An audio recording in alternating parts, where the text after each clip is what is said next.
जय श्री राधे कृष्णा साथियों। मैं भी कृष्णा ज्ञान सारा चैनल में आपका स्वागत करती हूँ। कैसे हैं आप? आपके अच्छे स्वास्थ्य और सुखद जीवन की मंगल कामना करती हूँ। आपके अपने इष्ट देवों को कोटि कोटि नमन करते हुए, बड़ों को प्रणाम करते हुए वीडियो प्रारंभ करते हैं। श्री कृष्ण गोविंद हरे मुरारी, हे नाथ नारायण वासुदेवा। श्री कृष्ण जन्माष्टमी की बात चल रही है और कृष्ण जन्म की बात ना हो ये तो हो ही नहीं सकता। भगवान श्री कृष्ण का जन्म खीरे से कराया जाता है, नाल छेदन करके। तो किस प्रकार हम खीरे से नाल छेदन करके भगवान श्री कृष्ण जी का जन्मदिन कराए, ये आज मैं आज के वीडियो में आपको दिखाने वाली हूँ और क्यों खीरे से कराया जाता है ये बताने वाली हूँ। तो चलिए झटपट वीडियो प्रारंभ कर लेते हैं। लेकिन उससे पहले यदि अभी तक चैनल को सब्सक्राइब नहीं किया तो चैनल को सब्सक्राइब जरूर करिएगा और बेल आइकन का बटन भी प्रेस करिएगा, जिससे आने वाली वीडियोस का नोटिफिकेशन आपको मिले सबसे पहले। सबसे पहले मैं आपको बता दूं कि भगवान श्री कृष्ण का जो जन्माष्टमी आप 6 को मनाए या 7 को, दोनों दिन उत्सव मनाए, उसमें कोई बड़ी बात नहीं, उस दुविधा में फंसने की जरूरत भी नहीं है। आप 6 को जन्मोत्सव करिए या 7 को। तो कहने का मतलब यह है कि भगवान श्री कृष्ण ने कंस के अत्याचार से लोगों को मुक्ति दिलाने के लिए पृथ्वी पर अवतरण किया, यानी कि कहूं तो राक्षसों से पृथ्वी को मुक्त करने के लिए पृथ्वी पर अवतरण लिया। तो ये भादो माह के जो अष्टमी तिथि है और रोहिणी नक्षत्र होता है, इसमें भगवान श्री कृष्ण का जन्म हुआ था। तो अष्टमी तिथि और रोहिणी नक्षत्र दोनों हमें 6 सितंबर को मिल रहे हैं। तो आप 6 को करें तो आती है, तो आगे आप जैसा भी चाहे करें, दोनों दिन कर सकते हैं, इसमें कोई दुविधा नहीं। बात मैं ये बताना चाह रही थी कि खीरे से जन्म क्यों कराया जाता है। जिस प्रकार भगवान श्री कृष्ण का भोग तुलसी के बिना अधूरा है, उसी प्रकार खीरे के बिना भी अधूरा माना जाता है जन्माष्टमी के दिन। जन्माष्टमी के दिन अगर खीरे को भगवान श्री कृष्ण को भोग स्वरूप अर्पित किया जाता है तो आपको उनकी कृपा मिलती है। और भगवान श्री कृष्ण का जन्म खीरे से अगर कराया जाता है तो उस घर में कभी वंश की हानि नहीं होती है, वंश वेल बढ़ती रहती है और बच्चे खुशहाल रहते हैं, सुख और समृद्धि आती है। तो खीरे से भगवान श्री कृष्ण का जन्म कैसे कराया? कहा जाता है कि माता देवकी से जो बच्चा, माता देवकी हो या कोई भी माँ हो, तो बच्चा जो होता है माँ के गर्भ में होता है, तो माँ की गर्भ में नाल से जुड़ा हुआ होता है और नाल छेदन करके बच्चे को गर्भ से अलग किया जाता है, माँ से अलग किया जाता है।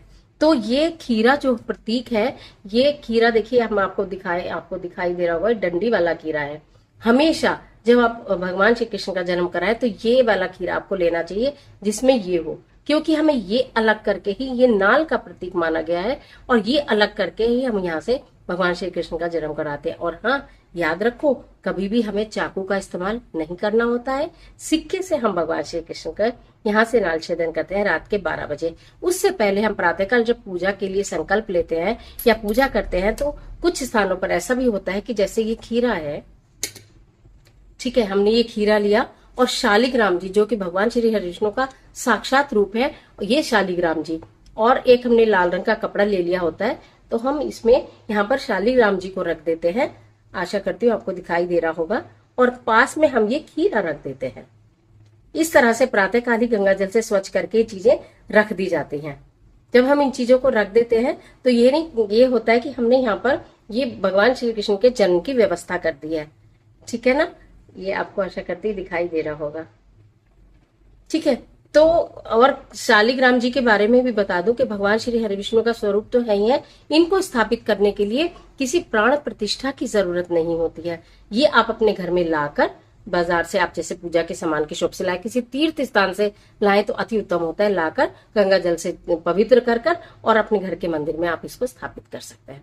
अधिक पूजन हवन की इसके लिए आवश्यकता नहीं होती है। ये शालिग्राम जी, और ये आपके घर में होना जरूर चाहिए। अगर आप भगवान श्री कृष्ण के भक्त हैं, पूजा करते हैं, तो तुलसी जी में भी बहुत लोग शालिग्राम जी को रखते हैं। मैंने कार्तिक के महीने में आपको बताया था। तो तुलसी जी के साथ शालिग्राम जी को रखने से अत्यंत सुखों की प्राप्ति होती है, आपका जोड़ा कभी बिछड़ता नहीं है। तो इसलिए तो हम, क्योंकि अगर आप ये नहीं रख रहे हैं, ये नहीं है, तो छोटे से लड्डू गोपाल जो भी आपके घर में है ना, आप उन्हें यहाँ आराम से इस पर ये सिंहासन मानिए, जो लाल वस्त्र है इसके ऊपर आप उन्हें स्थापित कर दीजिए और उसके बाद यहाँ पर ये खीरा रख दीजिए कुछ, और फिर इस तरह से आप उन्हें रखकर छोड़ दीजिए। फिर उसके बाद आप चाहे तो उसको किसी वस्त्र से कवर भी कर सकते हैं। अगर आप मंदिर में किसी का आना जाना नहीं है तो ऐसे भी रख सकते हैं। ठीक है, उसके बाद रात्रि का जो 12 बज जाते हैं तो हमें यहाँ से ये खीरा ले लेना होता है, या कि मैं दूसरा भी खीरा आपको दिखा देती हूँ। और हमें इस खीरे को लेकर यहाँ से नाल छेदन करना होता है, जिससे कि हम ये दिखाते हैं कि हमने यहाँ से नाल छेदन करके अलग कर दिया। सिक्का ही लिया जाता है, ये आपको बता दूं, सिक्का ही लेना चाहिए। कभी भी इसके लिए चाकू का इस्तेमाल नहीं करना चाहिए। ये देख रहे हैं, आपको शायद दिखाई भी दे रहा होगा कि मैं किस तरह से कर रही हूँ। इस तरह से आप भी इसका ये नाल छेदन करके अलग कर देते हैं और ये हो जाता है कि भगवान श्री कृष्ण का आपने जन्म करा दिया। कहते हैं, वैसे ये कुछ लोग ऐसे कहते हैं कि हम लोग नहीं कराते हैं, लेकिन कराना चाहिए, इसमें कोई दुविधा नहीं है। और फिर इसका क्या करें, बचे हुए खीरे का क्या करें, ये आप प्रसाद स्वरूप सब ग्रहण करें। क्योंकि भगवान श्री कृष्ण की पूजा में जो खीरा रखा जाता है वो तो आपने भोग लगा दिया तो आप प्रसाद लेंगे ही लेंगे। अगर आप भोग में रख रहे हैं तो ये डंडी वाला होना अनिवार्य नहीं है। अगर आपको ना मिले तो परेशान मत होना कि आपको ये लेना जरूरी था और नहीं मिला। ठीक है, हम जन्म कराते हैं तब हमें ये डंडी वाले खीरे की ज्यादा जरूरत होती है। या हम यहाँ से काटकर हमने इसको अलग कर दिया, ये नाल स्वरूप होता है।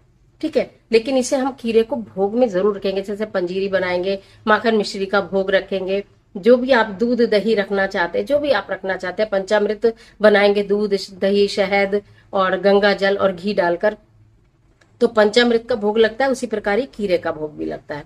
तो इसलिए खीरा जरूर से आप पूजा में रखिएगा। और ये नाल छेदन जो मैंने आपको जिस तरह से करके दिखाया है सिक्के से, इस तरह से इसका नाल छेदन करके भगवान कृष्ण का जन्म कराया जाता है। उसके पश्चात जैसे आपने जन्म करा दिया, एक छोटी सी विधि और बता दूं आपको कि जैसे आपने जन्म करा दिया, खीरे से आपने नाल से जैसे मान लो अलग कर लिया, तो ये जो भगवान जी हैं, ये शालिग्राम जी हैं, तो ये वस्त्र भी हटा देंगे और फिर इनका को पंचामृत से स्नान कराया जाता है। जो आपने पंचामृत बनाया, सबसे पहले मैं भी बना करके नहीं दिखा रही, बता रही, गंगा जल आप उसमें पहले आप गंगा जल इसके ऊपर डालेंगे, फिर दूध दही शहद धृत, और उसके बाद आपने यहाँ पर इसके बाद फिर पुनः जब आप पांचों चीजें डाल देंगे तो उसके बाद फिर पुनः एक बार गंगा जल से इनको स्नान कराया जाता है। उसके बाद इसे साफ वस्त्र से पूछकर आप इन्हें इस पे विराजमान कर देते हैं अपने घर के मंदिर में। ठीक है, तो ये प्रक्रिया भी आप जरूर से जरूर कर लीजिएगा। 12 बजे ये प्रक्रिया आपको करनी होती है। उसके बाद भगवान जी की आरती करें, शंख की ध्वनि बजाएं, घंटी बजाएं, पूरे घर में आपके शंख की आवाज आनी चाहिए। भगवान श्री कृष्ण, ऐसे किसी बच्चे का जन्म होता है तो तब थाली बजाने की आदत है, थाली बजाते हैं ना। तो पहले ऐसा होता था, थाली बजाते थे तो सबको पता चल जाता था किसी के घर में बच्चे का जन्म हुआ है। तो उसी प्रकार जब कान्हा जी का जन्म होगा तो शंख बजाइए, शंख का उच्चारण करें, शंख बहुत तेजी से आप शंख बजाइए। अगर आप शंख नहीं बजा पा रहे हैं, आपके घर में नहीं है, तो घंटी बजाइए, चाहे थाली बजाइए, कुछ भी बजाइए, लेकिन जन्म कीजिए। तो इस प्रकार से मैंने आज आपको बताया कि खीरे से जन्म क्यों करें और खीरे से जन्म कैसे करें। आशा करती हूँ आपको ये वीडियो बहुत उपयोगी साबित होगी। तो मिलती हूँ एक और जबरदस्त वीडियो के साथ। तब तक हंसते रहिए, मुस्कुराते रहिए, अपना और अपने अपनों का ख्याल कीजिए। वीडियो अच्छी लगे तो लाइक कीजिए, जितना चाहे अपने फ्रेंड के साथ शेयर कीजिए। और ये डंडी वाला खीरा लाना बिल्कुल मत भूलिए, क्योंकि इसी से आपने जन्म कराना है कान्हा जी का। इस तरह के तमाम वीडियो के लिए चैनल को सब्सक्राइब कीजिए। कमेंट बॉक्स में ओम नमो भगवते वासुदेवाय, राधे राधे कुछ भी लिखे, लेकिन लिखिए जरूर। ईश्वर आपकी मदद करे।